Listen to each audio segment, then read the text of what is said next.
The trainable workforce is considered to be between the ages of 15 to 49, a group which makes up the majority of Namibia's total population. The Greater New York Chamber, which represents over 30,000 businesses and civic leaders across New York, says Namibia can leverage on its young population as industries develop. The Chamber proposes possible exchange and on-the-job training, but should be driven by the private sector players of the two countries. So the job training programs, not only from a public perspective, the agencies, the talent, and doing it a good way for everybody. We also know the people that do it in the private sector, job coaches, job training. So yes, we're going to explore that and see if we can create a win-win situation. The Chamber's president says the rise in middle and working class around the world without sustainable jobs requires governments to come up with universal solutions.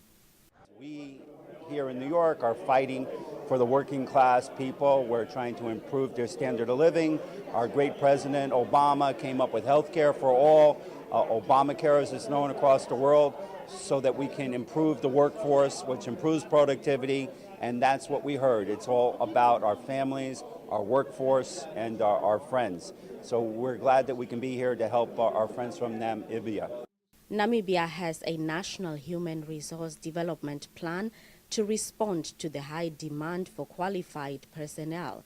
However, this is not linked to enrollments.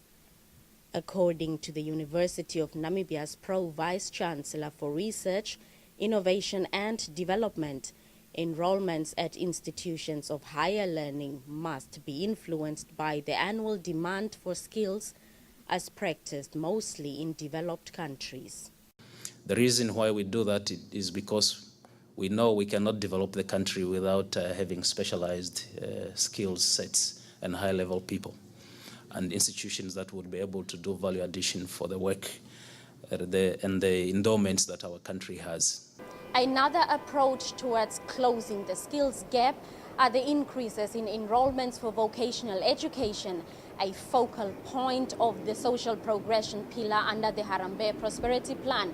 And therefore, the Chamber says if that is joined with private sector-driven job exchanges, it could fast-track the process. Blanche Coreses, NBC News, New York.